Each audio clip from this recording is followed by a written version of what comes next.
Good evening, ladies and gentlemen. Welcome to another edition of Strike Season Podcast. Myself, Lord Jamal, Doc Holiday, Marlo may be on the way. We are waiting for Coach Crarey's appearance so we can get into that Howard Grambling State game and the direction of the Grambling State basketball team and what the SWAC looks like this season as we look at HBCU basketball as a whole and even mid-major basketball. That being said, apparently, y'all like it when I say wow stuff. And I don't do it on purpose. It's usually just me saying whatever I feel. Today, apparently, me talking about fourth grade basketball players being ranked seemed to resonate with the people. Because all I said was, why the fuck a fourth grader is ranked in the first place? Like, who was ranking fourth graders? So I like to go down rabbit holes. So today I looked to see who was ranking fourth graders. They don't rank the individual fourth graders. They do rank the teams. There is an actual 9U ranking. I'm gonna let y'all think about that for a second. There is a ranking of 9-year-old basketball teams. And that is the dumbest shit ever. I say, Whoa. They is ranking 9-year-old basketball teams. Mm-hmm. Exactly. Thank you, Doc. Thank you. Like that makes no fucking sense. Hey, can just highlight my face, man. Highlight my face, Troy. Hold on, it just blew up my whole screen. Hold on, what's going on with the? Listen, man, I don't know what's going on with the little new stuff going on. StreamYard. I used to be. There you go, full screen. Like, yes, y'all see what the fuck they do that shit at? Like, see, that's to me. That's when you go overboard with stuff like that, man. Like for real. Hold on. Here go Marlo, late to the show. We live, Marlo. What's up? What's up? You coming to the show? Yeah. Okay. We're talking about the 9U basketball rankings. Hey. Yeah. See that? See, that's how I know I'm not wrong. That is how I know I'm not wrong. And I don't have kids, right? And if I had kids and you said, hey, your kid's 9-year-old team is ranked, I'm finding my kid another team. Because why are we doing this? Yeah, why are we doing that? Hey, thank God to put my face off, Troy. I'm just saying, like, have we gotten so bored that we're ranking 9-year-olds and 8-year-olds and stuff like that for real? Hey, it's going, Jared. It's going pretty good, man. I don't think it's boredom at all. It's exploitation, and it's the next. And we no, I don't want to say we. Troy probably saw it, and you probably saw it too, Doc, because y'all are older than me. When the AAU system became king. Man. So, because I think I was 13 and under on a ranked team, and that system was insane, and it was just getting started. Mm-hmm. So that's just the next level. Cool. Well, hey, they'll be 13 in a couple years. Let's just see what they gonna do. I mean, I'm gonna be honest with you. So this group of kids that's in college right now, with Kaya Anthony and Bryce James and all these kids. Hey, we need to talk about Bryce and the bullshit called Arizona basketball too. They didn't rank these kids when they was like 9 years old. These kids were getting ranked probably when they was like maybe 14 or 15 years, 14, 15 years old. Especially with Bryce. Bryce didn't even hit his growth spurt until what? Until he turned what, 16? He was 14 or 15 because when he was like 12 or 13, it's a video out. He was like 12 years old, and Bryce was like 5'9", and his brother was already 6'2". Yeah. Bryce is going to be the physical specimen of the bunch, and that's okay, and that's okay. Yeah, but I think his sister gonna be the pure athlete though. I just saw her run. I just saw her scramble as a QB in Powerpuff and run a 40-yard touchdown. Maybe Savannah got the good genes. And just shit, hell, somebody got him. Savannah ran track too, right? Yeah, she ran track, and she was a cheerleader. Yeah, she got the genes in her. Hey, but you know what? My soapbox. I hate when niggas say they want D1 kids and their baby mamas be 4'11". Oh, let me go ahead and put the banner up already. And now you upset that your son only 5'6", but you want to call Meg the Stallion a big bitch and a man. Do you want D1 kids or not, sir? Oh my goodness! And what I said was not wrong. I ain't say it was wrong. I ain't say it was wrong. You're not wrong. Damn, why all these white boys 7 foot now? Cause they 6'4" daddy married a 6'2" volleyball player. That's why. They ain't wrong, because in a different life, when I was on the highest of 7 hills, it sure was this point guard who led the nation in steals. We know. Don't go no further, because I don't want you to get beat up. Listen, she not watching no podcast. She is at the hospital right now with her sister waiting on a baby to come. Oh. So yeah. But that's my soapbox. You can't want D1 kids and not want to date D1 size women. Listen. Let me. You know what? Let me go ahead and change the subject now. So we were talking offline about, and I know it's Tuesday night, but we were talking offline about the brawl that happened in Daytona. It wasn't Daytona. I'm sorry. Yeah. In the hole. Woo! In the hole. In the hole. Which one? I don't know. Oh shit! What you do is say it puts the lotion on the skin. It is. And again, I want to shout out Bryce. Bryce has started the week with a very good social media campaign.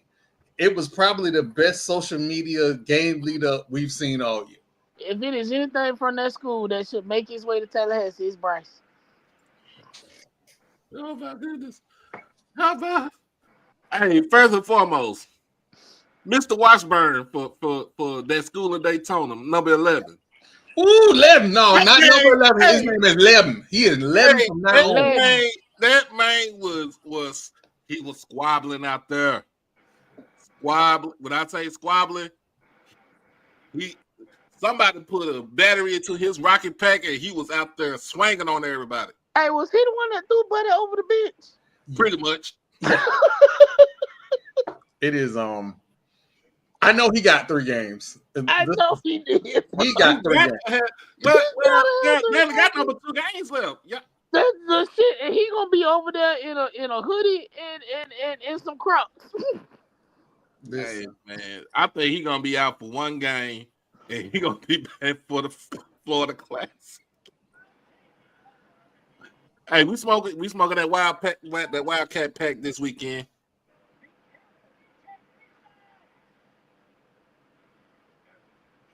Nah, them Jones Hall math professors would fail all of them. I took a couple classes over there. I don't want no parts. I just want to say, I want to make sure I want to say this. There isn't enough video for me to say who all should have got suspended. That I'm gonna be clear on that. Hey, you know how if you got siblings and somebody breaks something and you don't tell your mama, say, well, cool, everybody in the house this weekend. There you go. Or wait a minute, or you break something, and be like, you ain't snitching. Oh, everybody about to get their ass. Everybody getting their ass. Yeah. Listen. So sucks to suck. And again, the league office is the league office. They're gonna do what they're gonna do. I am disappointed at the fines, right? They need to give us our change bite. I'm disappointed in the fines because my understanding is this: they're not cutting a check to the schools. That's not happening. What's happening to the league? What's happening to the conference? What's happening is they take that money out of disbursements. Yeah. Mm-hmm. Bethune could be losing disbursement money for the next 2 years. That's a them problem. They know they broke. I'm gonna say it like this, man. I'm gonna say it like this. If those two players would have just went down there and caught up with the team and not get lagged behind by when Grambling was coming down, then all this wouldn't have been for naught because they started it. Like, and I get what Mickey Joseph was saying. Like, hey man, if you leave your players, you need to get them. You know what I'm saying? And if you ever been to Grambling, you ever been to Eddie Robinson Stadium? I have never been there, but I do want to go. Yeah. So up the hill is the field house. So that's where the teams are. So Grambling's lockers on one side, the visiting team lockers on the other side. But they all take the same path to get down to the field. Now, the way that the path is that the path is on pretty much on the side. Hey, Coach, give me 2 seconds. I'll get you the link right now. It ends on the side where Grambling's sideline is. So, of course, you know, if they want you, you know, Grambling's going to go down there. They're going to go to second because they want the opponent to be on the field. That way they can make their way onto their sideline. That's how it is. Trust me. Lisa called me. She was like, oh, them niggas will fight. I mean, it's not, get your players. It's not also a level of discipline. Like, man, call him, bro, fuck you, you bitch ass nigga, and go on to your side of the field. Wow, we got Coach coming. He ain't here yet. If he is, my bad, Coach. At the same time, you think about it too, like, what Mickey Joseph said, like, I interpreted he didn't mean it the way like you. Hold on, we're gonna revisit this. We got Coach backstage. Okay, Coach, welcome to the show. I am glad to have you on. My God, it's good. Let me make sure I got my guy. I got something. What's up, Coach? What's going on, Coach? Miss y'all boys. How y'all doing? Doing well. I see it's a little chilly over there. But apparently it's chilly in Tallahassee too. So it is what it is. It's cold. So listen, I woke up 37 degrees in Tampa. This not right. Like, I ain't signed up for this. Me and Jack Frost, we got a fade somewhere. Me and him got a fade coming. So saw the team against Howard. Went back, and because I found a picture from the Iowa State game, went back and looked at the Iowa State game. You got some city boys. You got some real city guards. And again, looking at recruiting and then seeing them play is a very different thing. And everybody wants to talk about Munoz. But I thought this guy, Jamil Lane, was very impressive. Well, that's the dude we were guarding. That's not him. But Jamel Lane's a problem. I mean, so you guys like the team? I like him a lot. It's a very different team from the team we had last year. I just, with the size and the physicality and the SWAC, You gotta have wings, you gotta have length, you gotta have defense, you gotta have bigs, you gotta have guards. So, for us this year was really about, getting those type of guys. I had time though. I got the job. Is that me with the feedback, or is that somebody? That might be one of my guys. My fault. Hey, I'm going on mute. I'm still watching the game. I'm on mute. You good? I had time. I got the job in April, and Grambling's done a great job with their resources to really help me put together a really good team. And so when we had time and resources, you're gonna get some guys. Yeah. So, I like our team though. I was very intentional. We took one guard under 6'5", which is Chance, the freshman. But everybody else is 6'5" and up. So we're just long, physical, athletic. We're just learning how to play together now. So I think we'll be much better once, we start conference play. Most of the teams I've had always get better in January. And that's looking at the Howard game. You can just tell guys are trying to feel their way through in their roles. But defensively, they're stupid, I know. That's where, and again, looking at the roster, you got a 7-footer, you got a 6'9" guy, you got a 6'9" rangy guy. You have pieces, and I know everybody is enamored with that school in Daytona because of everybody that they assembled. This team isn't. I don't like your use of everybody, Troy. I gotta do this. Come on, give me a break. I'll say it this way: a lot of people, because of the name factor, were gushing over Bethune, but the SWAC has 3 serious competitive teams that we can call this a mid-major conference. Am I wrong in that? I think there's 4 to 5 really, really top-heavy teams in the league. The league doesn't think it's us though because they picked us 7th. So they'll have to find that out in the coming weeks. But yeah, I think it's 4 to 5 teams that are really, really good, that have a lot of talent. And the coaching is so deep in this league. But Bethune's really good though. Like, let's not get it twisted. They are really good. To me, they're the most talented team in the league. They're going to be very good. Reggie's a really good coach, so they get the credit they deserve. They deserve the hype that they're getting. And they showed you on opening night how good they are. Arterio was crazy. So they're going to get better as the year goes on, and we're all going to get better as the year goes on. But I'm looking forward to our team really growing in the non-conference.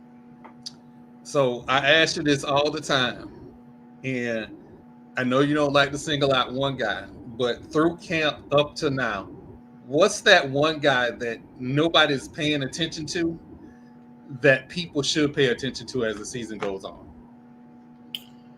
Well, Seye hasn't played yet, so he's really good. And then Randarius Jones has had a slow start, but he's really good. I'm telling you, he's gonna pick it up and he's gonna play well. He's just a little bit of a slow start here, and that's not all on him. That's, a lot of that's on me as well. So we're gonna get him rolling soon. But we got a lot of guys. Mutalib, Lane, Ward, Coffee. You saw Coffee back at his old tricks: 8 points, 8 rebounds, 7 assists, 1 turnover. We shot against Howard. We shot 15 for 19 in the second half. Nobody really even saw that coming. Like 15 for 19. From the first half to the second half, I think that was when the game changed. For me, that's when the game changed. It was at that point that Howard figured out that this not a SWAC school that you used to walking over. They was in a dogfight, and it came down to the wire.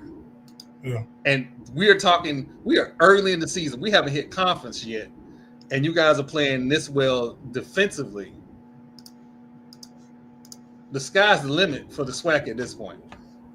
Well, SWAC's crazy this year. We all knew the SWAC was going to be crazy anyway because of all the storylines and everything else, and me leaving, Dante leaving. The SWAC is crazy. It's really competitive conference. Got really good coaches. And really good talent. I mean, Jackson brings back the Player of the Year. We all know Mo's a really good coach. Alabama State's, they have a really good roster they put together. So, it's a very important year for the league. I think we all feel that. We all know that. And I think, we'll have to prove it later on, but the metrics have said that we're one of the lower, like the lowest conference. I just don't see that during this year. I think we have to be better than at least 3 or 4 conferences. I won't name those because I don't want to start. You know how it goes. Yeah. Doc, you got a question? Is it a chance that they base that on historic? Because historically, the league in basketball has, I hate underperformed. So now they're pegging it as a trend of, hey, this league is going to underperform. Even though we got 2 teams in the field of 64 last year, and multiple teams got quality wins against G5 and mid-major programs. Well, I think that it just really comes down to like some of the bottom half of our league has struggled extensively, and when you play all of these high majors, we play the most money games. The numbers are just going to look a little off. So. But I think our conference probably raises more money than any other conference in the country. So you're going to have some problems with some of the numbers. But I'm going to tell you now, I think you'll see the SWAC teams play well in the non-conference. A lot of teams have different schedules. Like I think we only have 2 high majors. Everybody else that we have is not high major. So, we should be able to make some noise here. Doc, you got a question? All right. So you just said that y'all were picked 7th in the league for this season to finish. Knowing this year that they're sending everybody to the conference tournament. What are some things that you're looking for as far as this season? You want to try to improve that record and try to basically just prove the doubters wrong. Well, if you know me, that's what I live for. So, it's nothing new. I was excited. I'm probably uncomfortable when people pick us as the favorite. So, I'm excited about all 12 teams in the league. I think it's March Madness. Anything can happen. So, it's good to have all 12 teams in. I think it'll be a good environment with all the fans from different schools. I felt like it was a homecoming / alumni weekend at the SWAC tournament. But for us, pick 7th, we're not surprised. Last year they picked us 11th at FAM, so it's nothing new. We'll use it as motivation, and coaches, we're going to find anything to use as motivation to get our guys ready to go. So I'm excited about the league. I think the league is deep again this year. I think there's some really, really, really good teams at the top. I hope that we're involved in that conversation as the year goes on. It's very early. Listen, everybody has talked about this young man, and so far he has lived up to the hype. I'm excited to see what he does going forward, but even though he's from Chicago, this is a city guard. He's long, he's rangy, he can play inside out. He is everything that I thought he was going to be going into this summer. He's better than I thought he was. And I knew he was good. I didn't know his IQ was this good. I didn't know his feel for the game was this good. His character was so high. He's such a high character kid. So he's able to do so many different things because his character is so high. He takes coaching at a high level. I coach him extremely hard. I'm also coaching him for his future. He has a bright future. We're not naive to that. And you guys know how I go about things in this business. And so I'm just very happy for him. A kid that's, really worked for everything that he's gotten. And he's maturing. He's maturing every day. He's maturing every single day. So he was really good today at practice. We just got out not too long ago. But really excited about Antonio. Now, is it an extra? Do you think it's extra responsibility to coach him harder to get the most out of him for his future? Yeah, absolutely. I think it's a double-edged sword. Like, you're trying to get him to play like a senior as a freshman so we can win right now, and you're also trying to make sure you're developing him and preparing him for his entire career. So, but he's a great kid. I mean, he takes criticism. I'm very hard on him, and I mean, we've never had anything. He never talks back. He never says anything. He just, yes, coach. Just a great kid, and I'm excited about how he's been playing. He knows there's some things that he has to clean up. As we do as a team, we have a lot of stuff to get better at. But I look forward to his growth. We're just seeing it, so I have no idea what Antonio is going to look like in January. So coming from FAMU and getting to Grambling and walking through those halls where the legendary Coach Eddie Robinson used to walk through, where he was at school, and Hobby, who was also, I think he was also the basketball and the baseball coach. How does it feel to be at a school like that produced pretty much like one of the better Hall of Famers in Willis Reed? Well, we got the Willis Reed Tunnel right outside my office, so we walk through that every day. So that's just, the respect level is just crazy through the roof there. And then, like, I went from one national brand to another crazy national brand. So, Grand Fam, just being around them and being with them is just, it's a once in a lifetime experience. I know, like, before you come and when you leave, it's just hard to kind of experience anything and like it, because it really is what it sounds like. And so, I'll tell you this, my first real surprise, dang, I'm at Grambling moment. I went to the Redskins game. I was fortunate enough through some people to meet Jerry Jones. And Jerry Jones said, "I have great respect for your school," and looked me in my face. And it was one of the craziest experiences of my life, because I knew that he was talking about Grambling football. And so when you walk in there and you see those trophies and you see everything else on the wall, we talk to the alumni that have been here for a long time. They talk about the glory days. It's definitely a humbling experience to be at Grambling, to wear that G. And so I'm just grateful for my AD and the president giving me the opportunity. You said you met Jerry Jones. I got a whole diatribe on Jerry Jones because I'm a Cowboys fan. I'm sorry to say that. Hey, I'll tell you this, man. Like, that stadium, the way they run their business portion of it, I'm not talking about football. I'm just going to stay with business. The business portion of it, the production, the way they welcome you in, there's nothing like it in sports. From a business perspective, besides it being one of the richest franchises, how they do things from a marketing perspective is incredible. So I don't want to get into the Cowboys talk. I'm a Commanders fan anyway, so I'm struggling. I'm struggling. We'll see y'all. We'll see y'all in December. I'm struggling right now. We'll see y'all in December. I got a big old gripe.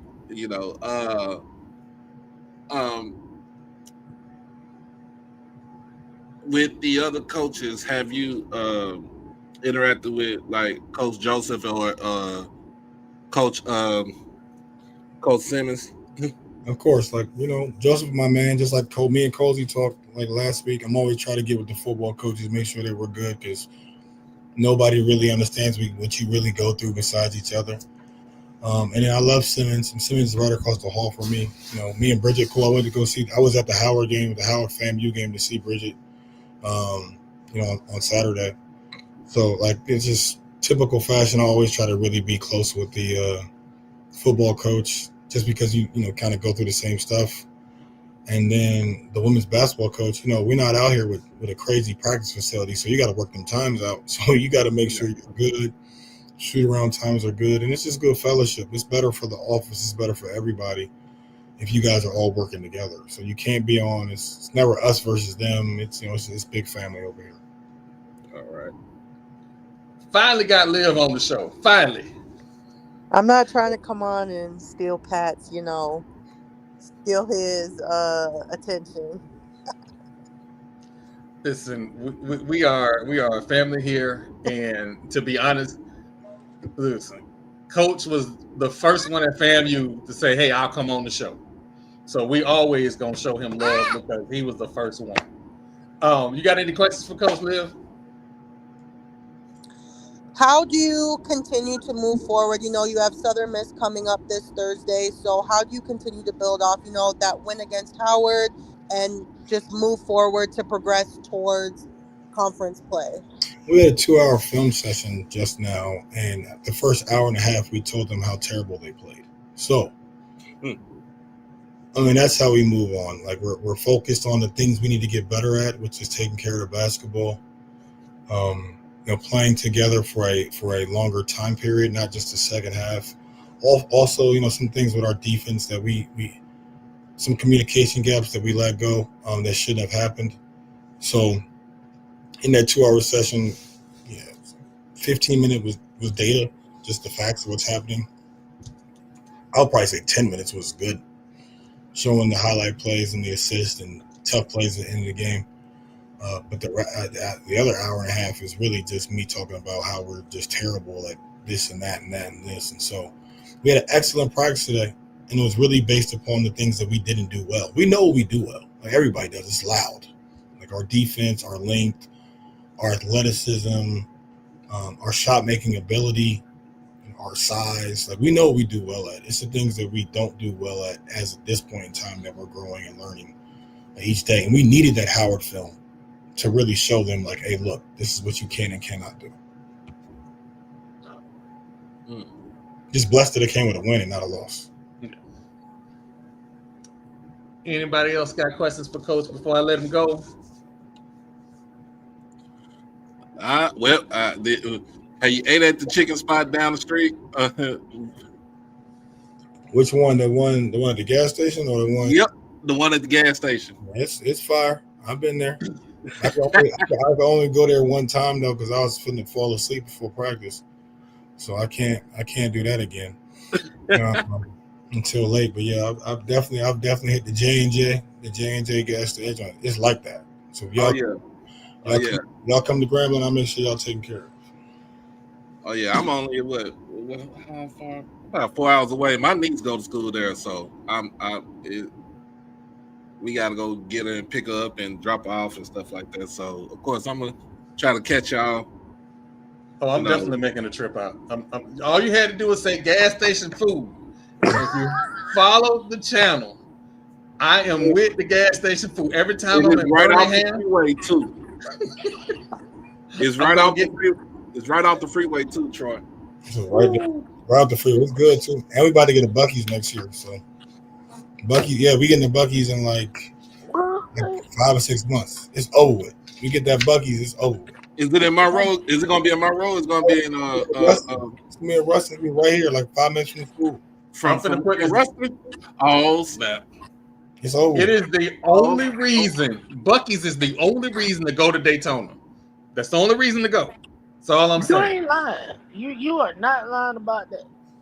Also, Bethune-Cookman is nice to us. They let us come in their facilities. This isn't a shot at Bethune-Cookman. However, that's all I'm gonna say. I'm gonna say more. For them to have such a great basketball team, their facilities are absolutely terrible. You know what? Not now, Marlo. Not my. We act up after Coach Lee. Them the rules. But Coach, I want to thank you. They got a stage in their gym. There's a reason why I didn't run that video, and it's because I knew you was gonna say something. That's why I didn't run that game from last year. Coach, I want to thank you for coming on to the show. Appreciate y'all. We definitely coming out to Grambling. We coming out. We coming. I'll see y'all in January too. Don't forget. Yeah.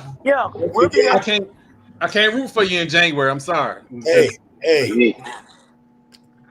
I'm not gonna say nothing. I'll see you in January. All right, Coach. Hey, I want to thank you for coming on. Anytime, Coach. Anytime. All right. Now we still got Liv here, so we can't really act up. But I got some questions for Liv when it comes to SWAC basketball. I feel like Liv know we act up on this show. Man, Liv like family. Why do you think we can't act up in front of her? Liv, hold on. Liv is family. She ain't family. That's all I'm saying. But she know we act up. I'm convinced everybody that's watching this show right now watch because they know we gonna act up. I feel like y'all should stop acting up. Maybe that's the case. Then hey man, I've been acting up all day with them Delta State folks. So no, if we stop acting up, then the show gonna be bored. They can watch all the other shows. I don't act up. Now why you lying?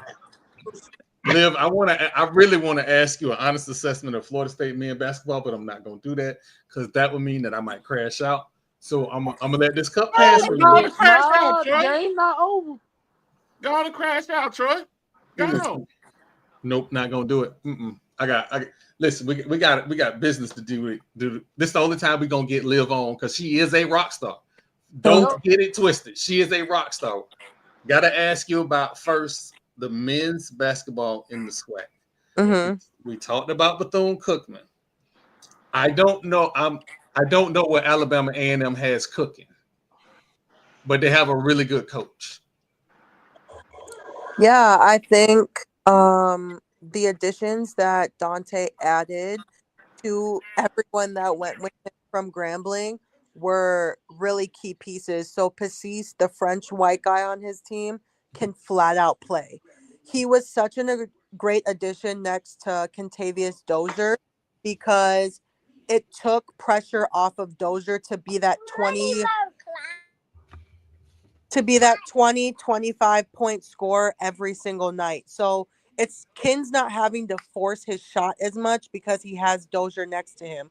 And then they have the other guy, I forget his last name, from Gary, Indiana. He's a transfer. He is great for their big three when it comes to guard play. And so I think he did a great job of evaluating his team from last year because, they were very lackluster when it came to regular season play. And then in conference, they got to the semis.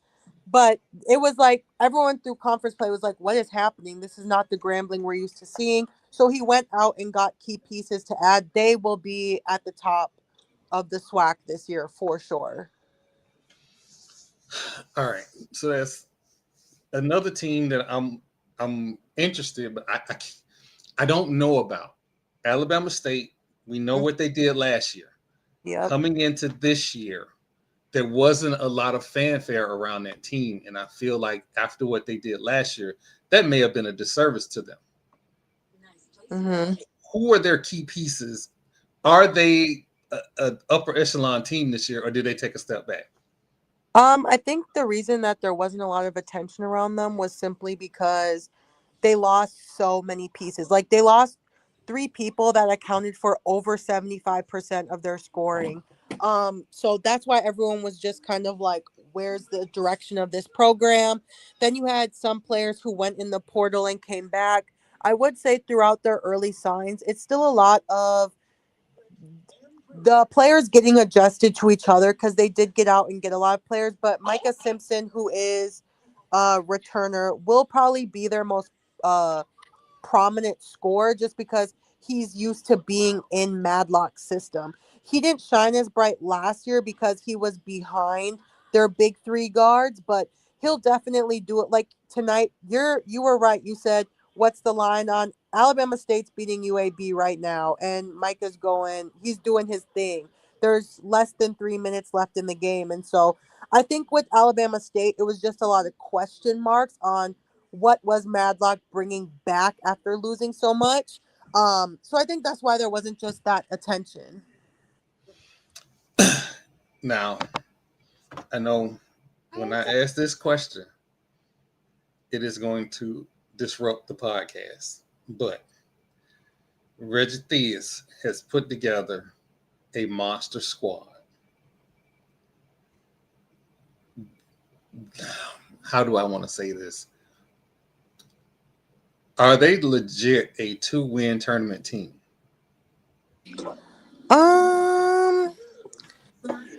Maybe. I guess it depends on the teams that they're paired up with. Of course, usually the SWAC team's going to get a playing game. They're for sure, if they win out and win the SWAC, because there are teams that can beat them in this league. They're not unbeatable. Like, I want everyone to understand that they're not unbeatable in conference play. But that, 1 second. We understand we got kids. They lost. So if they'll for sure run over anyone in the playing game, and I'm sure then they run into a 1 seed because that's what happened to Grambling when they were the playing game. So that becomes a little tricky. I think they do have a very deep roster. They have a lot of pieces. They have a McDonald's All-American guard in Arterio Morris. So like you can't look past them, but you know it depends on if they need to worry about SWAC play first. Time out. Yes, Florida State lost. No, I ain't talking about Florida State. She just said a name that I know of. Arterio Morris. Yeah, who played at Texas and before that at Kansas. Yeah. You ain't know he was there? Dallas Kimball High School. Yes. Oh, he's a dog. Thank you. Yeah. Oh, I thought you knew he was there, man. No, I did not know he was there. I know Dr. Bradley is injured. No, he was the one that gave. He was the one that was giving Auburn all that hell. Yeah, he was. He. I didn't know he was in. The last time I heard about Arterio, he was into some. I think he had some legal issues or something like that, and he got it all cleared up. I didn't know where he went. I didn't know he was. I didn't know he transferred into the SWAC.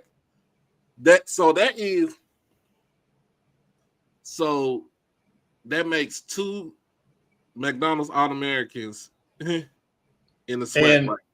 And Dr. Bradley is injured. A man who can roll out of bed and score 30. Oh my goodness. Hey, I like Dr. Bradley though. I like him. I like his game for real. I don't give a damn if they have the Monstars. Their facilities still suck. A lot of their facilities, in defense of them, even though I make fun of their gym all the time, in defense of them, they really can't change a lot of their buildings. They're considered historical landmarks. Yeah, so you're right, Liv, and they still don't get these jokes though. I know, because I say them all the time. They got some historical landmarks like they playing in the 50s. They need to do better. So I am not defending that school in Daytona. They're not gonna do better with that fund they just got. I don't know what they're gonna do. I'm just relaying what was explained to us. Bethune-Cookman is pigeonholed into their campus. They can't build to, I think, the east because there's a neighborhood there. They can't build to the west because there's a neighborhood there. And they had citizens complaining about them trying to improve their facilities. So they are in a catch-22, and until they get backing from their municipalities, their local politicians, they're going to be in trouble. What I hear is wah, wah, wah, wah, wah, wah, wah. It ain't nothing around them but the projects. What citizen complained? Damn, Marlo. Which one? We got company, Marlo. Time for your little banner, Troy. Yeah, we got company, Marlo. Come on, we finally okay. got Liv on the show. All right. My bad. I'm mute. I'm sorry, Liv. I'm sorry. We sometimes we don't act like we're supposed to. So that's the men's side. I'm gonna go to the women's side. Mm-hmm. I'm gonna start at the highest of 7 hills because my expectations of this year may have been be lower than mine, but you not me, so I'm gonna just shut up. I guess I'm curious on why they were high. Thank you, Liv. Thank you. Because we were told this year she was able to go get her players and it wouldn't hurt APR. She said that last year. So I'm moving on. Go ahead, Liv. I'm sorry. I was just, to open the season losing by 70 to Florida State, and then to turn around, they trailed by as many as 50 points to Howard, and then the game got close was because at the end with the under 3 minutes, Coach Grace was truly letting her team figure it out. She was not calling a timeout. So when FAMU went on their run, she looked at them and was like, figure it out. So she took that as a learning opportunity. And they lost by 30. And we just saw the same thing against George Mason last night. To George Mason. Like the exact same thing. And they played their freshmen the entire fourth quarter of that game. So I don't know. I guess the only thing is you always have to see how teams respond, how coaches respond, and what they're going to do moving forward, because you can't dwell on, those losses, but how do you respond now? Right. How do you go to practice the next day? How do you practice the next day after that? Because you can't say, okay, this is what we did wrong. Right, this is what we did wrong. When I didn't watch the whole game last night because I got off late. I only watched the last 2 quarters. And within the last 2 quarters, I saw blown defensive assignments like crazy. I saw people jacking up shots. I saw the point guard not running the offense. And then when she would call the offense, I didn't see her off. How do you practice the next day? I think you have to move forward with playing people who genuinely want to play hard. After the Howard game, I said the 5 players who should have started the next game. I didn't watch the very beginning, but being in person at the game, the 5 that ended the game played harder than anybody else the entire game. So I'm like, off of principle alone and being a coach, I'm starting them. Yep. What do you mean? They go in and play harder than y'all did the whole first 3 quarters. And to be honest, I don't like, but this is due to basketball. Pure Boy is just too small of a point guard, and that's what's getting in trouble. She's too petite. She's way too short, and she doesn't have a body on her. So if I'm scouting, all you have to do, most guards on other Division I teams are 5'10". Yeah. And have some type of body.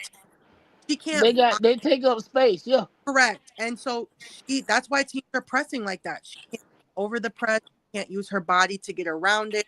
They have no true, as of right now, displayed through 3 games, they have no player who can actually create and go get a bucket.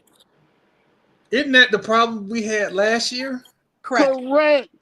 Thank you for coming to my TED Talk. We're gonna move on.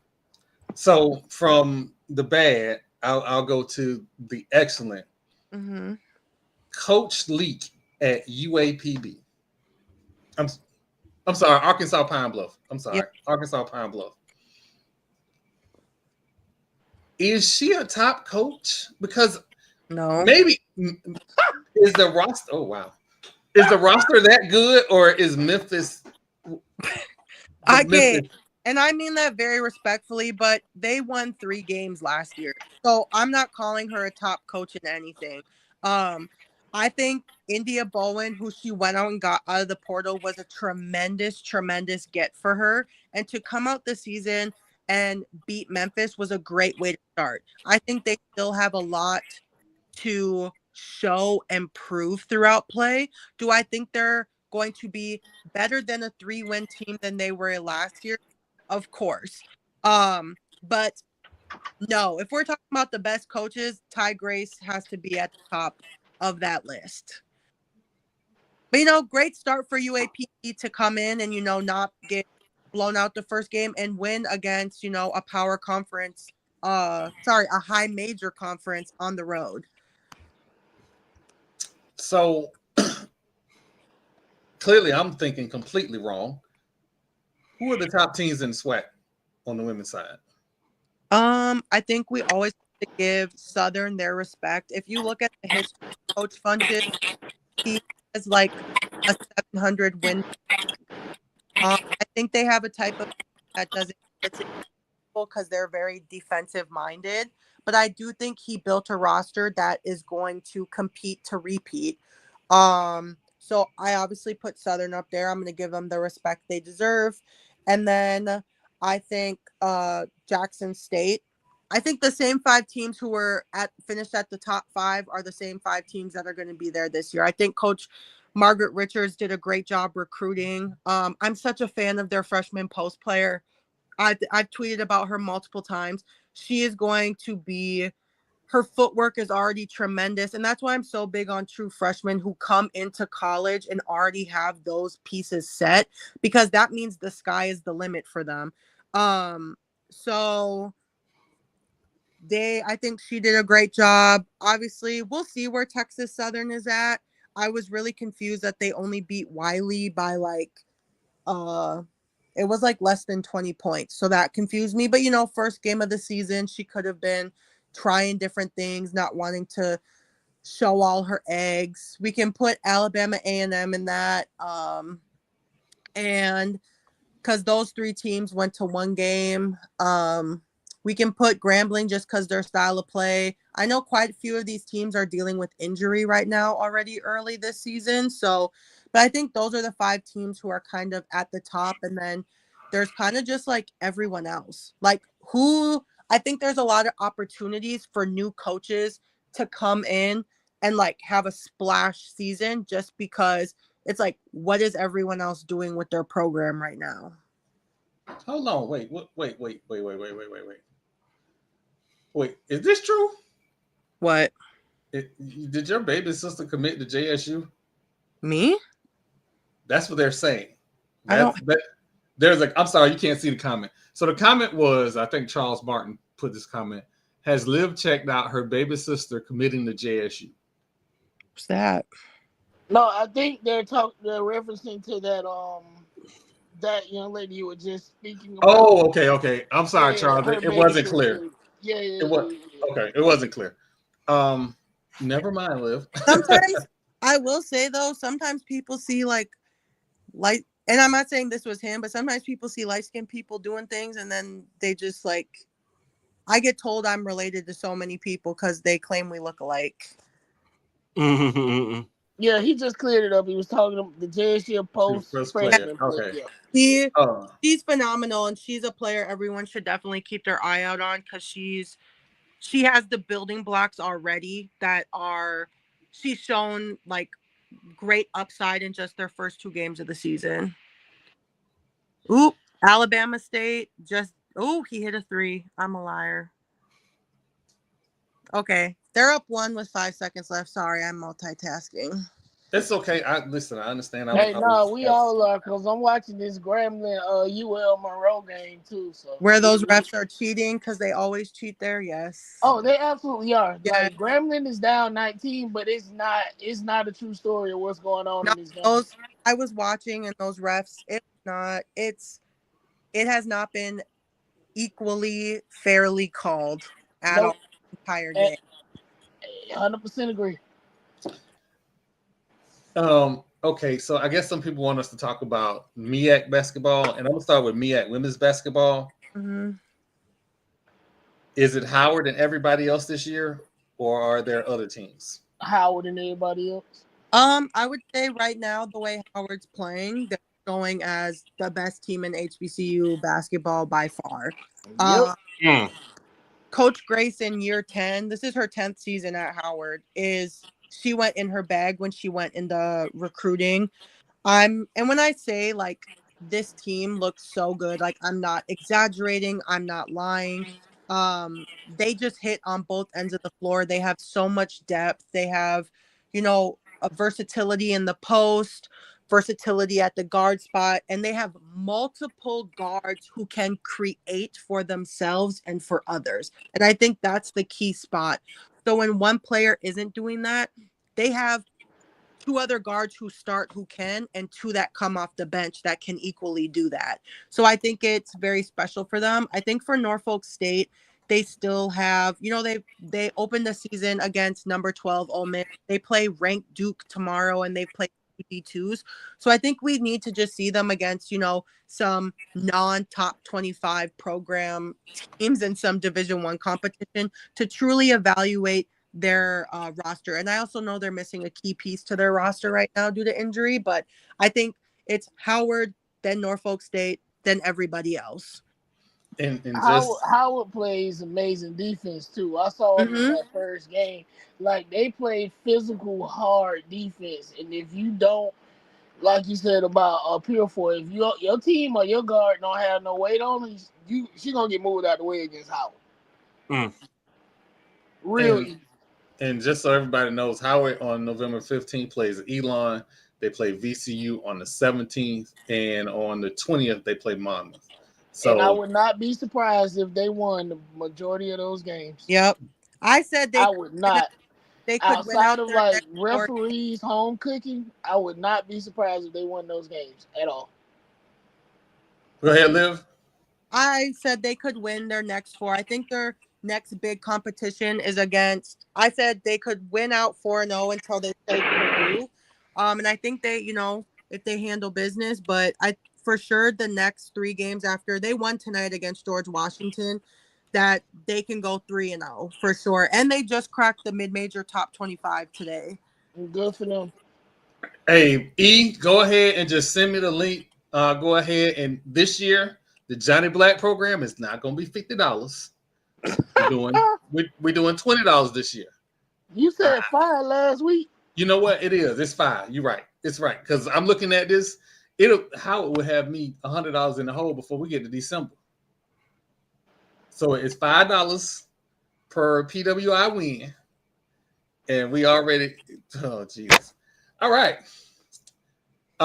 So after Howard, who is the other team? What are the other teams after Howard? Norfolk State, and then UMES, and then the rest of the conference. I'm just kind of like waiting to see. That's kind of how it's been over there. So they're about to do it. You should have bet on this game. I'll talk offline of why I should not ethically bet. They did it. Just let you know, Pine Bluff was only down 12 to Oklahoma right now. This was the first time in program history Alabama State beat UAB.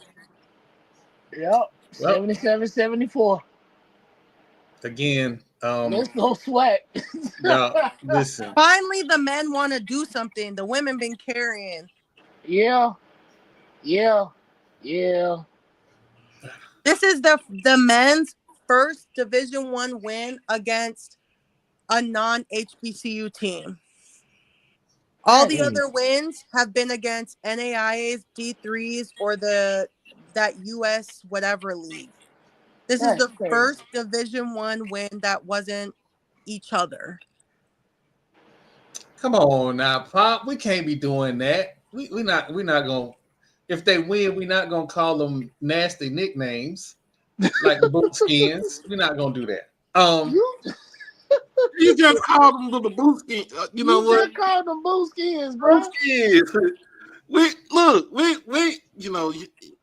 it's the SWAC. You gotta come with that heat. You gotta come with that smoke when you come in the SWAC.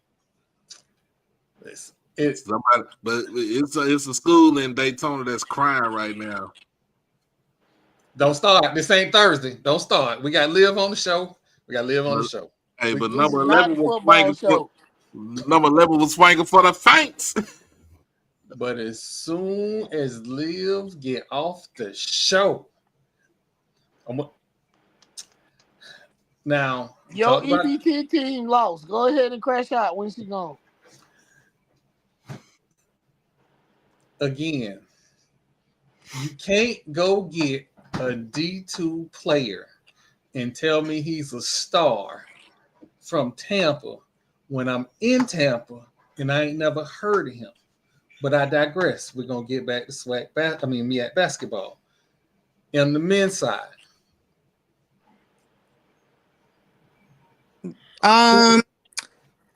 Right now, no, I didn't think South Carolina State was going to be good this year. Clearly, they're not losing by that much to North Carolina A&T. I think Howard will be good. The issue they have is that they're missing a true post player. Norfolk State is looking rougher than we did. I truly think this is a down year for the MEAC for sure. Unfortunately. Listen, this is why we get the Oracle on the show. We get all the tea. We get all the information that we need. And now I know I'm gonna be broke by February. I want to make sure any top players in HBCU basketball, men or women, that you think may have a chance going to the league. I really can't keep up with everyone's eligibility at this point and the waivers, but that's a tough one because obviously we just saw the Winston guard signed a two-way. I would say Deshaun. He's just so small. That's my only thing. He's so good, but at the NBA level, he's so small. But I'll see him prospering at the professional level for sure. Other than that, there's no players where I'm like, yeah, that's the one right now. Okay, that's fair. That's fair. Liv, I know you got the little one. I do appreciate you taking time out to pop in on the show. Anytime you're available to come on the show, we are always welcoming rock stars. You are the oracle of HBCU basketball. That's why we love you. Oh, thank you. Oh, before you go, yes. Where can everybody find you? Oh, as always, Live for Hoops across all platforms, of course. Yeah. Wait, you know what? One more question before you leave. 4th grade basketball. I heard this conversation, and that's stupid. That shit is stupid. And that's why these kids grow up thinking they don't have to continue working because they're like, I'm number one in the 4th grade. There's no way these evaluators are watching every single 4th grader. You're not peaking in the 4th grade. That shit's lame. It's corny. And these evaluators are actually big old weirdos for wanting to go and rank some little kids. Get a life, get a job. That's what they need to do because no, that's why this youth basketball is in the gutter because when are we doing? Ain't that everything I said before we started the show? Oh my gosh. That is everything I said before we started the show. Blame the parents, blame the evaluators, blame these trainers stealing people's money, blame these coaches, blame these fake AU programs. They're all stealing people's money. Yep. And they need, you know what they need to do? They just need to go back to the old way of doing stuff. I used to go outside. I'm gonna tell you this, Liv. So I didn't play basketball in high school, but I played I did 3-on-3 hoop it up stuff. But I used to go to the elementary school right behind my house in Cedar Hill, and I just go shoot. You know what I'm saying? I just go shoot, practice defense, and then we just play pickup. You know, we play is pickup games and work on defense and everything. I didn't have no money to pay for no trainer. I didn't go on no AAU team or nothing like that. I did, it was just straight up old school practicing old school values. I don't see none of that right now. Oh, because everybody is trying to raise the next fucking Steph Curry. They need to go back to cutting kids. They do. Tell them they suck. Everybody don't get a trophy. Everybody don't make the team. Exactly. No, you're right. You're right. Tell them they suck. I'm not joking. That's why we have people who want participation trophies. Well, I done found my people. Every kid makes a team. No, every kid doesn't. Your kid sucks. Sign them up to get in the gym. Do that. No, basketball just ain't your sport. Go play soccer. You probably be better at that. That's okay. It's okay. Oh, I can hear the Minnesota come out and live right there. Yo, you just suck. You suck. Your kids suck. And no amount of money you pay for this team is gonna make your kid be great. You just taking up space. Go do something else. Literally.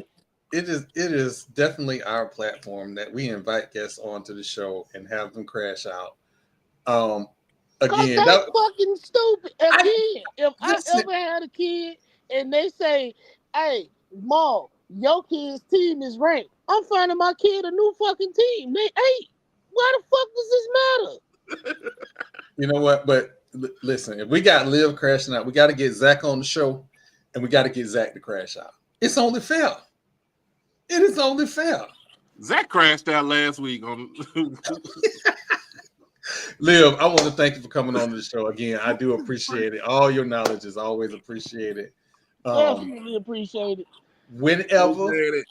And if you want to hang around, that's fine too. But I want you to know that you are appreciated and loved on this platform. Thank you. I appreciate that. I got to get my son to bed. Okay. Have a good one. Thank you. All right. Melatonin. I bet Florida State wish they would have paid Tanae Laxton now. Man. Now can I talk about that ragged ass school in Daytona? Hold on, we're gonna take a quick commercial break. We're gonna take a quick commercial break. We're gonna come. We're coming right back. 1:30.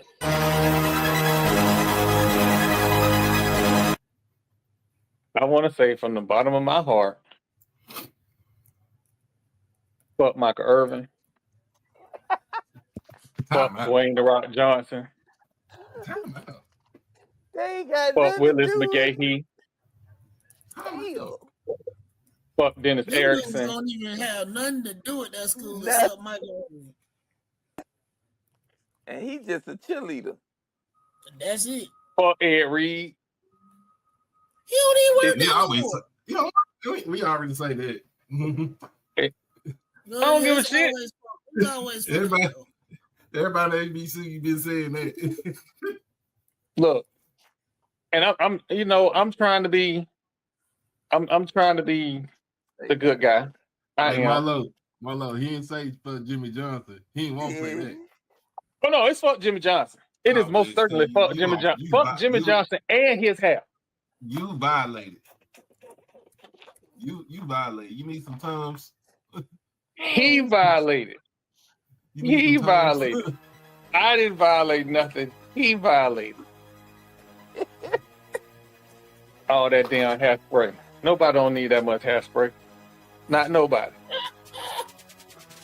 Man, ain't got nothing to do with nothing. I mean, hate for no.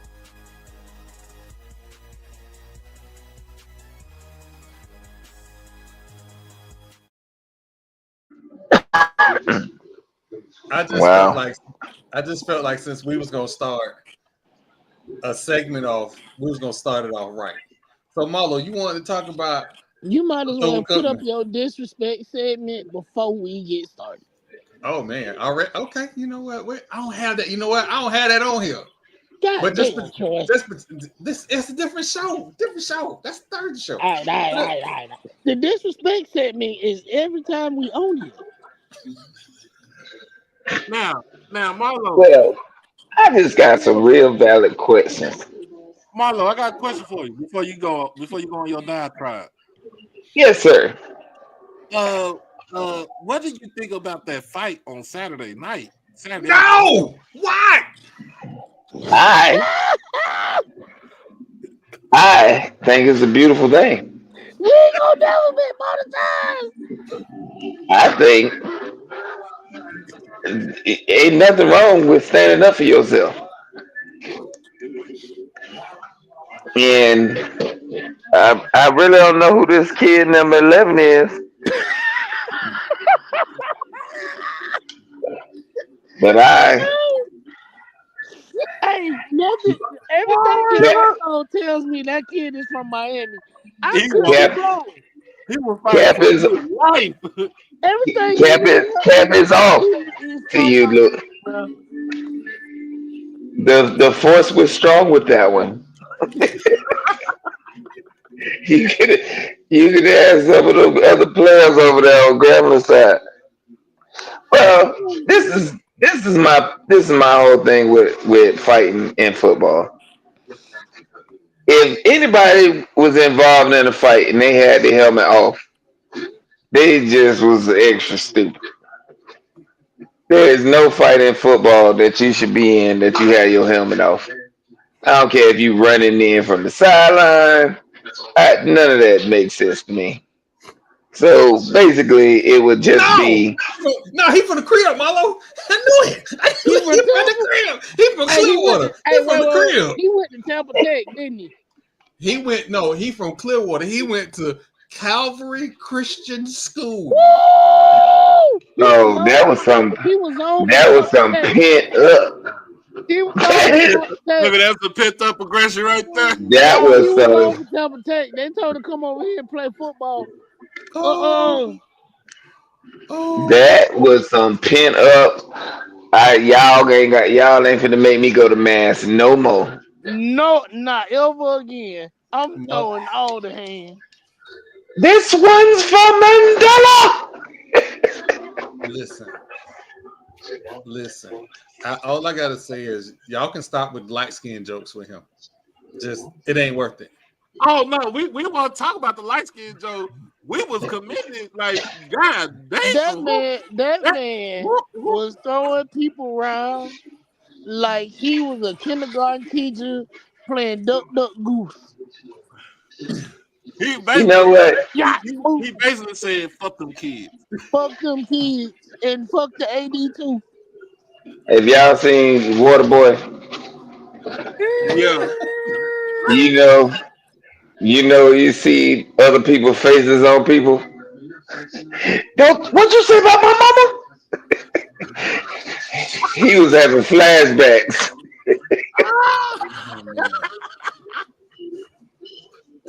Man, listen, utter madness. But my whole point in that is somebody had to show some fight. Hey, And my problem is how only 9 players get suspended, and it was 50-something players on the sideline. we said the same thing. all right, so I saw more than 9 people throwing hands. I did too. So that's my whole point. And that fine is bullshit. And like little baby said, I need the commissioner to go take a math class in Jones Hall because the math ain't mathing for me. You suspend an announcer For making a and joke. fine him for $10K for making a joke. But hey, I'll tell you what, the next time something happen at Bryant Memorial Stadium, I want Venom to just punch everybody and we gonna see what happens. It's just crazy. I punch everybody.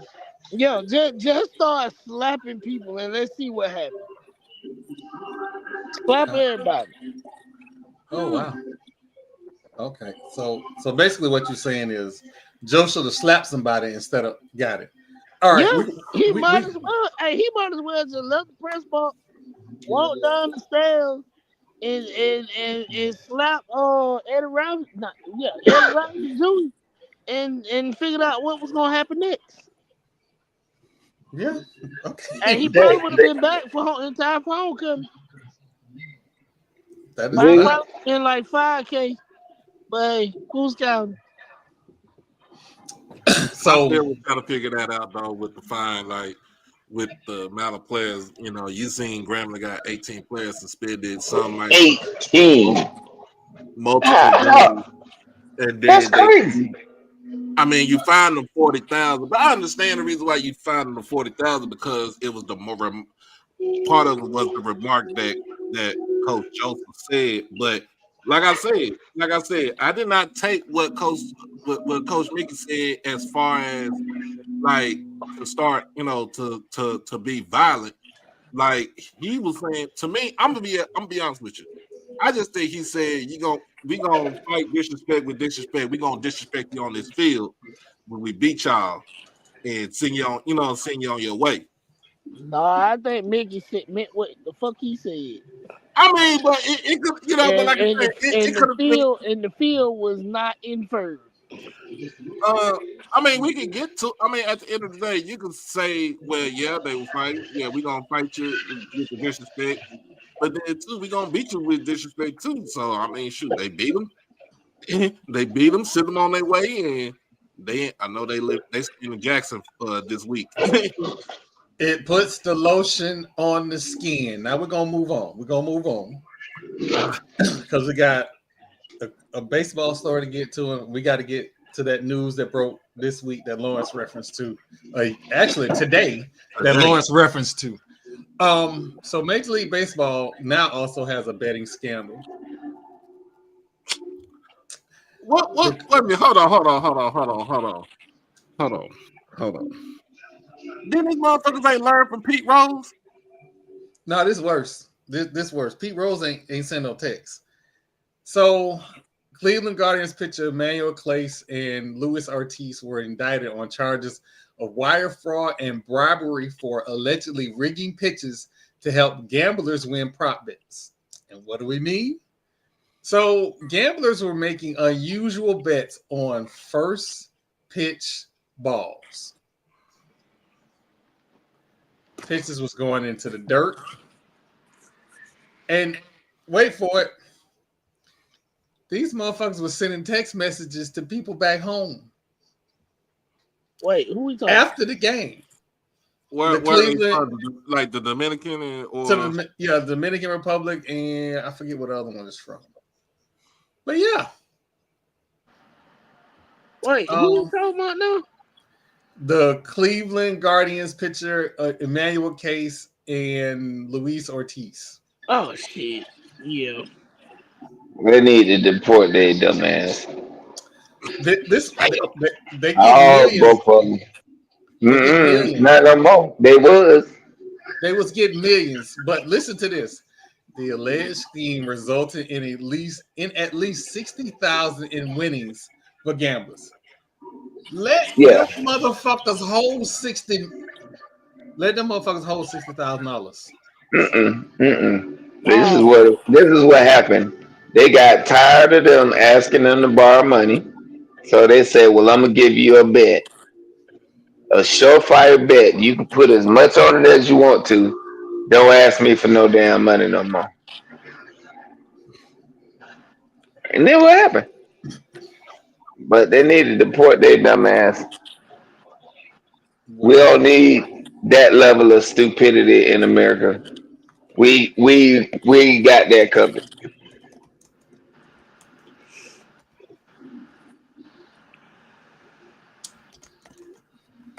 Yeah, it's called the Orange Man.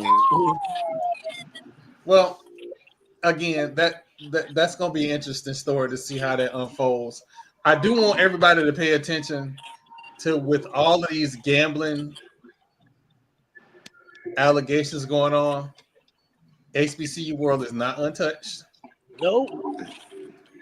Even though the school was not named, A&T was named in the scandal earlier in the year. They're not named in that scandal because the player involved transferred. Mississippi Valley State has player suspended in the scheme. So we got to watch and see how all this unfolds, especially as we start to get into SWAC basketball. There will be, you know how like people quietly aren't with the program anymore? Yep. We about to start seeing people quietly not with the program. And it's not just, it's also Illinois State. There's a couple other schools that are involved. So talk to your kids, man. It ain't worth it. It's not.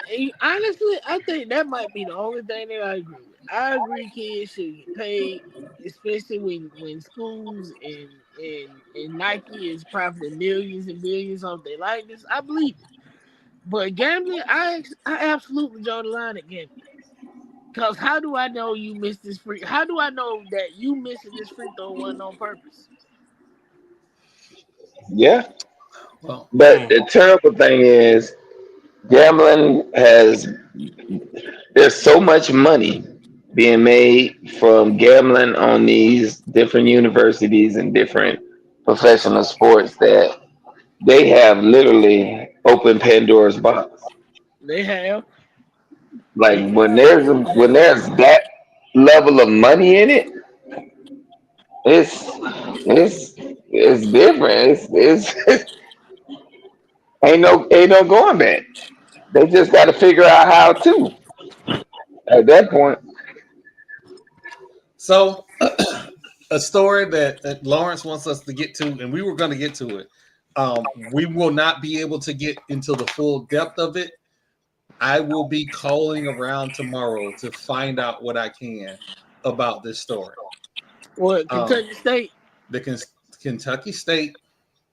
So I feel like Delta State lying about something.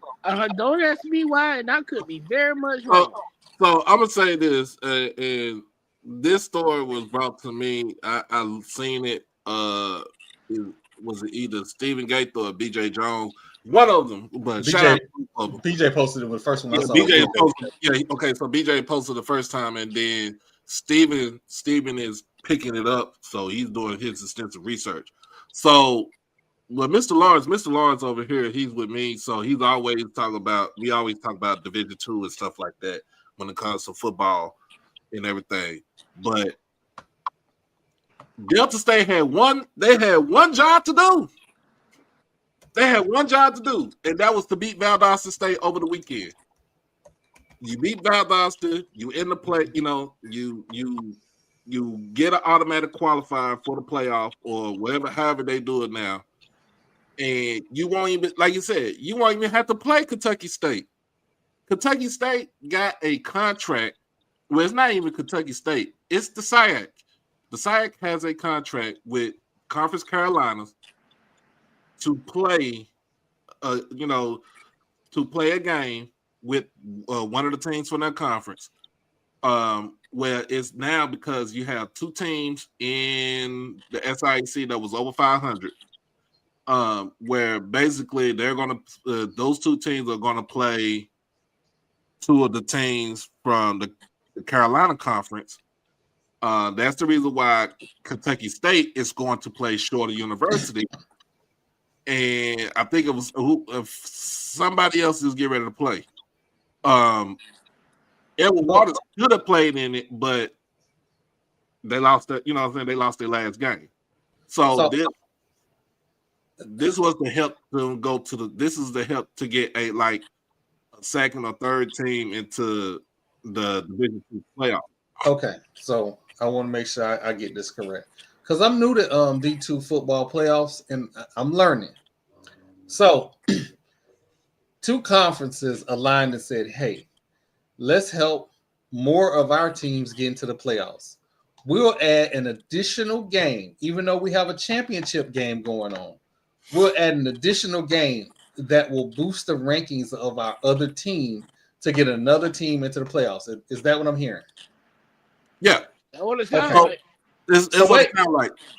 Because that's the whole case. Okay, so hold on. Here is my issue, right? And I don't even know the conference records of Delta State, but I'm looking at Region 2, Super Region 2 rankings. West Florida's 1, Albany State is 2 at 9. Both of those are 9-0 teams. Newberry is 3 at 8-1. Benedict is 8-1. Wingate is 8-2. UNC Pembroke is 8-2. Kentucky State is 8-1. Delta State is 7-3. They are number 18. How many teams get in each region go? Mr. Lawrence, how many teams come from each region?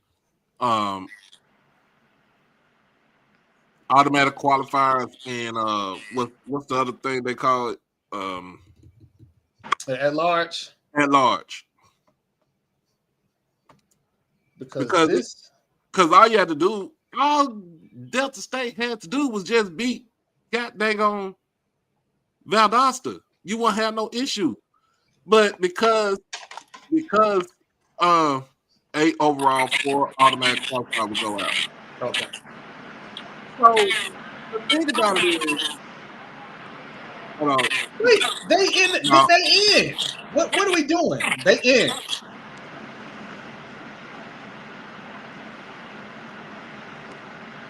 Delta State is number 8. Kentucky State is number 7. But see, look at what Mr. Lawrence said. Hold on, Jamal. Look what Mr. Lawrence said. He said that Delta State is can lose, they could be eliminated if, let's say, if West Florida play Valdosta, and let's just say if Valdosta win,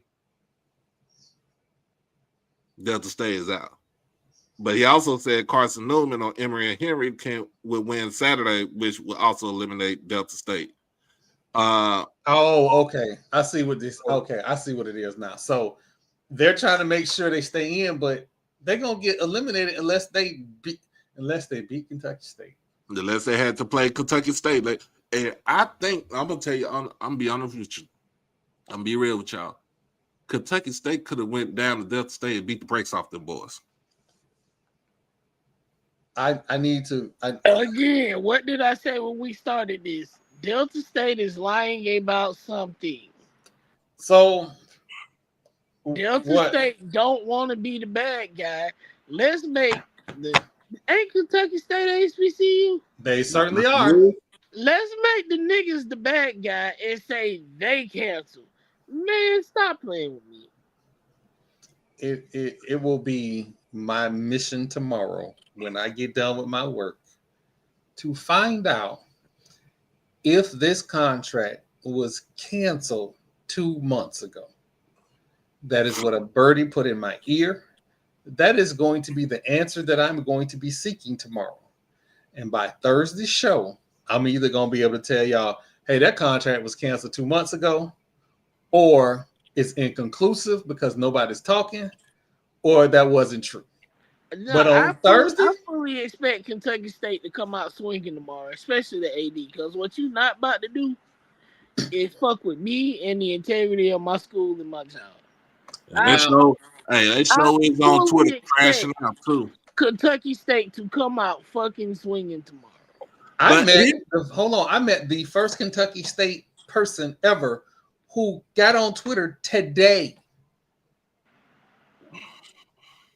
Because they are a literal small school. So, and like the definition, when you think of a small school, like, oh, I want to go to a small school, you are absolutely thinking of schools like Kentucky State. And let me I think Kentucky State got like what, about 4,000 Yeah, students? it's like maybe 4,000 to 6,000 or 7,000 students. That's it.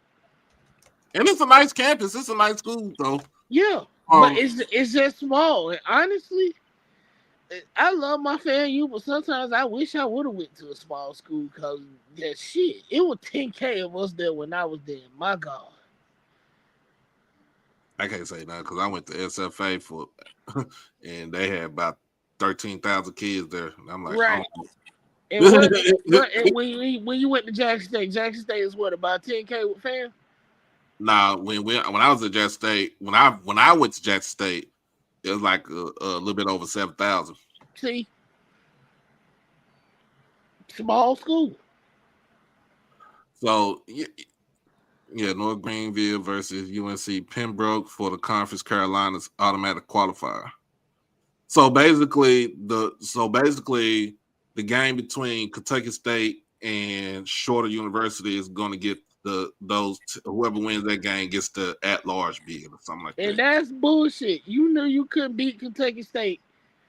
They canceled the contract 2 months ago, and now you want to fucking say what? But see, the thing about this, the contract that was signed between the SWAC and Conference Carolina was signed this summer.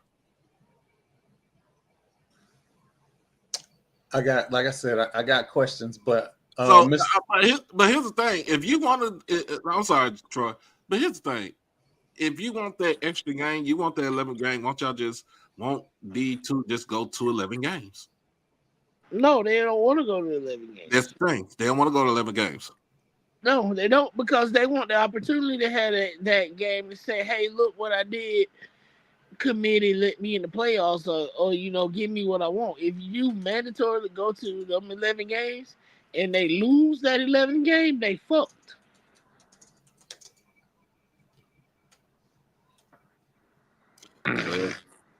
They screwed anyway. So They are, it really don't matter. And when Kentucky State play them the following year, because I know they're gonna play at some point, I hope they kick their fucking teeth in. So I just posted a question in the chat for Mr. Lawrence. If I'm reading this in real time, so I'm trying to grasp what I'm reading, but if what I'm reading is correct, there is an increase in per diem of $150 a day, which is near the $1.13 million per participant for the championship, with institutional distribution of $63,000 per institution. So the conference gets like 183 per participant, and then the institutions get 63,000 per participant. I got a question. Yeah.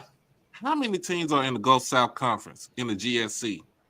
Because then a couple of those schools they left out of that conference.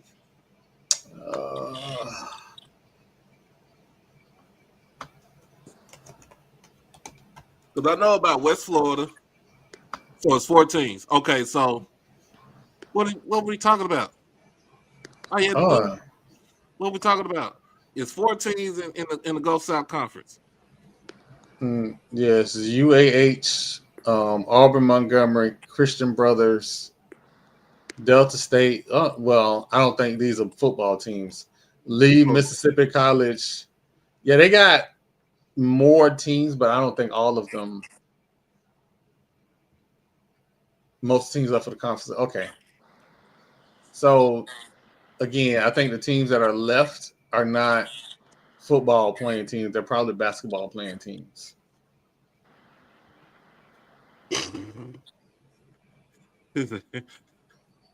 Get off of Amazon. Yo, man. Hey, I got to work at 4:30, so I'm gonna let y'all boys have it. Get your ass off of Amazon. Yeah. Fuck Donald Trump is punch Nazis. Love y'all. Good night. All right, man. Good night. Listen, this story, we're gonna follow it. I'm definitely gonna follow it. I'm gonna follow it just like I followed the story with the kid that didn't qualify for the Olympic trials out of the MEAC championship. So I'm gonna make the phone calls. I'm definitely gonna make the phone call. So West Florida, West Alabama, Valdosta, and Delta State. Yeah. So again,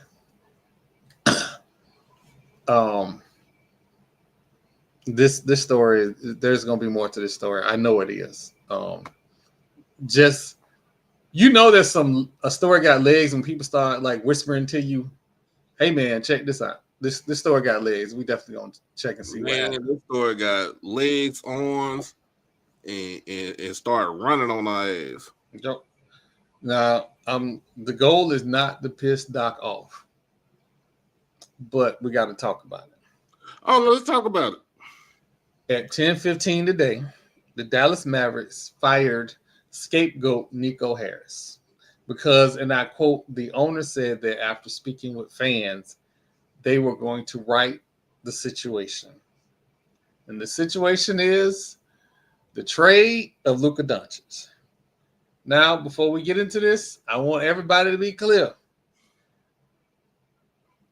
The GM cannot trade a franchise player without having the blessing of the owner. The owner, according to reports, believed whatever Nico said was gospel after they went to the NBA Finals. And ownership was on board with not paying a player who perennially was injured and out of shape the Supermax. So to avoid paying him the Supermax, they traded him to the Lakers for Anthony Davis, who, by the way, is also perennially injured. And what is Anthony Davis right now? Injured. Kyrie Irving is injured. But you drafted a young phenom that is in shape. What am I missing?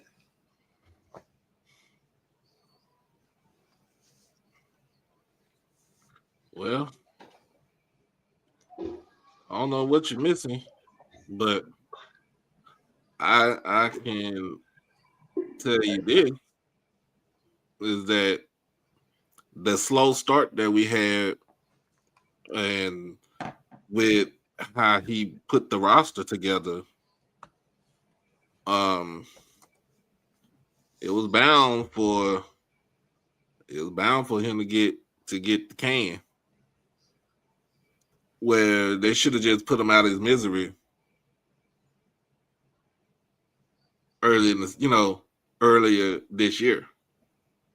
Because people is not going, the fans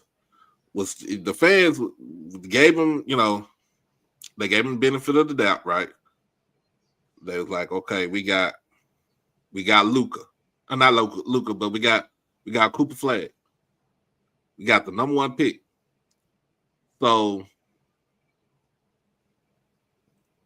but you start out the season, no Kyrie. We already knew what Kyrie was doing. I mean, what happened with him. He got hurt last season. Kyrie probably won't be back until no later than January.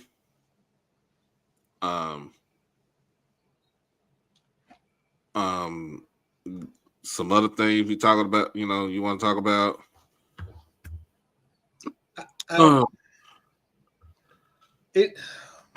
So we get into this world where owners are acting as if they are powerless for the people who work for them. Some, not all, some. And like Jamal said earlier, this is the same Dallas Mavericks organization that's picking fights with the Dallas Stars so they can bounce. Because everything that you read, everything you hear, it makes it sound as if they are unhappy where they are currently located. You're suing the NHL. You're claiming that your general manager made moves that weren't aligned, but you had to sign off on the deal. Like, I can't believe I'm gonna say this. Get Mark Cuban on the phone, man. Just get out. Like, you starting to act like the old Rays ownership, except you put a semi-productive winning organization on the court. It can't be this. And with the Dallas Mavericks at 3-8, no, Nico should be on the hot seat. But fired before December, I don't know, man. Nico been on the hot seat. Like I said, Nico been on the hot seat ever since he made that trade.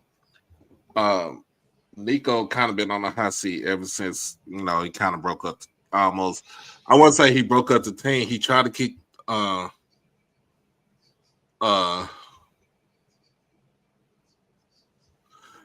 tried to keep the team together. But when you think about it, once he made that trade, I mean, of course, we was thinking about Anthony Davis and everything, but when you look at the trade, who got the better end of the trade? Right now, the Lakers are looking down at them. So, yeah. Right. So then with the Stars, so Mr. Lawrence here in Dallas, the Stars do have a winning tradition, but they have had years where they have been trash. They have been trash, and the Mavericks have been picking up the pieces around downtown Dallas to keep our sports team relevant. But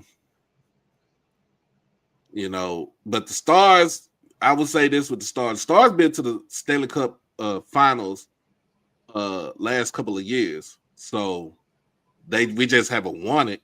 But we've been there the last couple of years. It took the Mavericks damn near close to another 14 years to get back to the finals after 2011. And I knew, once we went to the finals, after that finals, Mark Cuban said he made a mistake with breaking up the team. He should have kept the team together. But here's the thing about what Mark Cuban did, and he was smart for doing it. Like I said, he kind of put what was that quote they said about the Cowboys and the Packers deal, a poison pill in the deal, where he said, you're not, even if the team was bad, you're not moving the team nowhere else. You can't relocate the team because the team has to stay in Dallas because the media market is what? We're like the fifth, sixth largest media market in America. Because if you combine Dallas and Fort Worth, the Metroplex, that's where you get it. You get your metrics from. But just thinking about it, like the Stars, so the Mavericks want to get out the deal. They want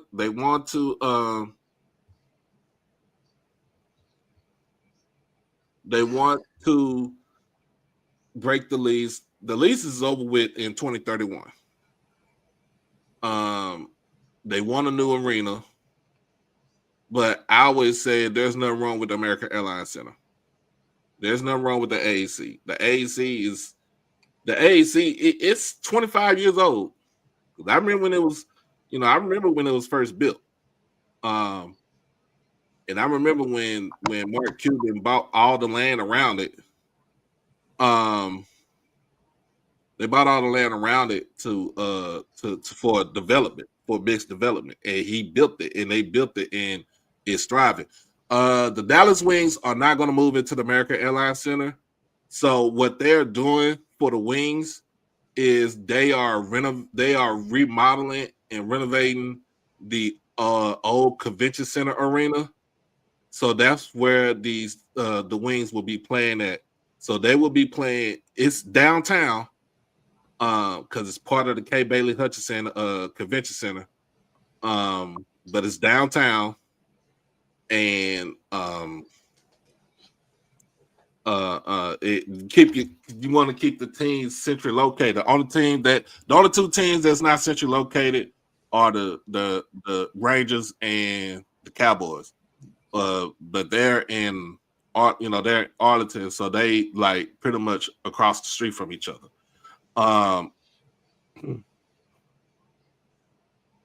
But they're having an issue like, well, we want a basketball only facility. That's the issue what the Mavericks want, because the AAC was built to host basketball and hockey. They did the same thing. So when the Stars came to Dallas from Minnesota, because remember they was in Minnesota at first. So when the Stars came to Dallas, Reunion Arena was not retrofit to host hockey games. They had to like literally put everything in place so they could have hockey games at old Reunion Arena. And then once the American Airlines Center was built, once they finally built it, they moved both teams over, and it was easy for them to maneuver between hockey and basketball, or even wrestling, or whatever concert, whatever that they had right there. But like I said, when Mark Cuban bought the team, he bought the land for the American Airlines Center. He bought the land for Victory Plaza. Victory Plaza they've been building on that for years. And it's almost like if you were walking in Times Square, miniature size. Like we have a news station that's in Victory Plaza. Like for real, our ABC affiliate is in Victory Plaza. Like so, they get to see all the people go in for the games and stuff like that. But it would be terrible if both teams leave, if the Mavericks leave from downtown Dallas. Now, where the Mavericks they want to build their arena, the new arena is not too far from where I'm at. It's where the old Texas Stadium site used to be at. So it's a lot of land right there. Unused land. Trust me. Unused land. They ain't nobody messing with it. Just build the arena. Quit messing with the hockey team. I know it's gonna cost money, but everything does. And right. And if that area, if that Dallas Fort Worth area is anything like Tampa Bay area, they tired of building stadiums. They're tired of building stadiums, and it's a lot go like here. I don't know about there. A lot goes on here. After we in Texas. There's a stadium being built almost every other day. So it shouldn't be an issue. Like there's no reason to pick that fight with the Dallas Stars. That's an unnecessary fight. And I don't really want to drag this out. I just thought that this whole saga with Dallas is an interesting thing. It has been interesting for years now. But we'll keep monitoring that. I want to for all of the PWI people that follow the podcast, because I saw y'all retweet the show. I do want to thank y'all. We are a very HBCU centric podcast. Although you hear me crash out about Florida State and talk noise about the boot skins and how dumb the Ibis are, we most certainly are a HBCU platform. I am most definitely a FAMU fan. Doc is most definitely a Jackson State alum. Marlo is a FAMU alum. Here we go. Oh, nothing? Okay. So I will. I ain't say nothing. I didn't say nothing. I'm chilling. I would encourage all of you to follow an FCS HBCU or a D2 HBCU in your area, or even if you're in Florida, Florida Memorial is also a team that is interesting to watch. There is other football and basketball out there other than the ones that you are used to. It is exciting, compelling ball. I made sure on this platform that I let everybody know the compelling story of Florida Memorial beating I think they were number 10 team in the nation at the time of Southeastern in Lakeland. That was a very compelling story for a coach who just basically got the job in the spring. So that was a compelling story. There are stories that are worth listening to or worth watching that makes the games exciting. I know everybody wants to gamble on everything. Gambling is cool. But if you know the backstories behind the games, it becomes a compelling, more exciting game. You get to celebrate kids. We celebrate Alabama State's quarterback, Andrew Body, because we know what his body has gone through. And to see him performing the way that he is a compelling story. So, again, find you an HBCU to follow. I promise you it'll be worth the watch. And also, you got $20 every now and then instead of buying that Bud Light, shoot the university $20. It helps. It helps. Marlo, you have anything to say? No, I'm just, I'm excited about this upcoming basketball season for college. I think the program has gotten so watered down. If you want to enjoy a good basketball game, go to some of these HBCU basketball games. They are very entertaining. These kids put it all out there on the court. And, you get to see a raw version of what the game of basketball is. So stay tuned. I think it's going to be an exciting season for a lot of these programs. Some programs are going to shock you. Some programs are going to continue to do what they always did. So I look forward to it. And look, before we get out of here, I want to tell Coach Patrick Crarey, thank you as always. Listen, a lot of people don't understand why that's my guy. I'm going to tell you, we had a very difficult time getting coaches from FAMU at the time on the show because of everything that was going on, because we hadn't established relationships. He was the first coach to say, hey, I'll come on your show. So he will always be a friend of the show until FAMU play Grambling. Then we don't know that dude. It will immediately become, we don't know that dude, but just know that's my guy. He did something. Because we will be pulling up. So be prepared when you get the notice that we're coming into the city. Because we want the gas station food. If you know me, I'm going to your gas station. Ask Jennifer from Alabama A&M. I will be. I'm telling you, the gas station chicken good, bro. You think I'm playing, man? I'm telling you, bro. Look, when I'm on my way to Jackson, me and my mom, we stop there all the time. So, and then hold on, let me not forget. Listen, I joke about Liv being a superstar in the Oracle of basketball, but she really is. She is smart, funny, talented, beautiful, all those things. And she's a FAMU alum. So of course we love her. But yeah, I mean, if you have not seen your coach on this show, I'm working with UAPB to get their women's coach on the show. If you have not seen your coach on this show, I am working to get them on the show. Sometimes I have to establish relationships with SIDs. Sometimes it's stuff going on and they don't see my emails. It's okay. I'm making the phone calls. We will get your coach on this show before it's over. Well, I'm going to say this before I roll out to go to work tonight. Nico, just go ahead and update your Indeed resume.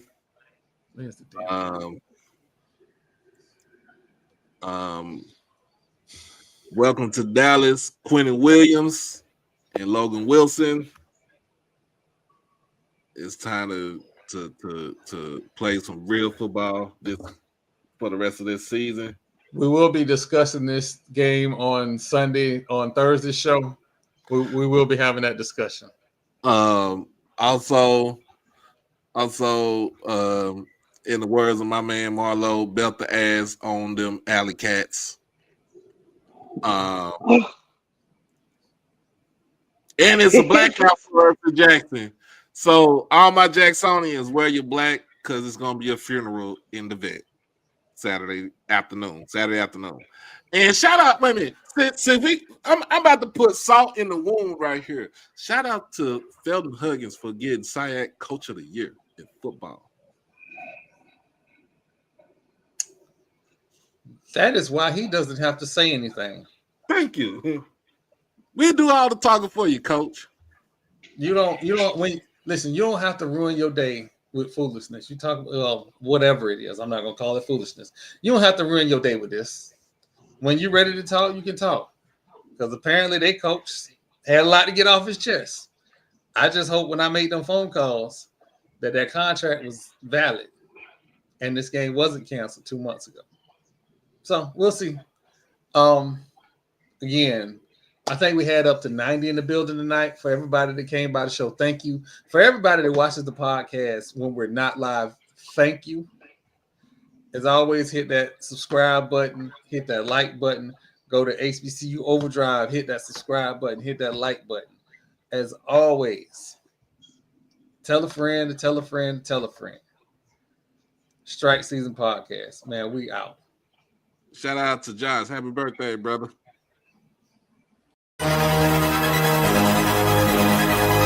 That's wild. The other Splash bro to move to Dallas and now he dating Mick.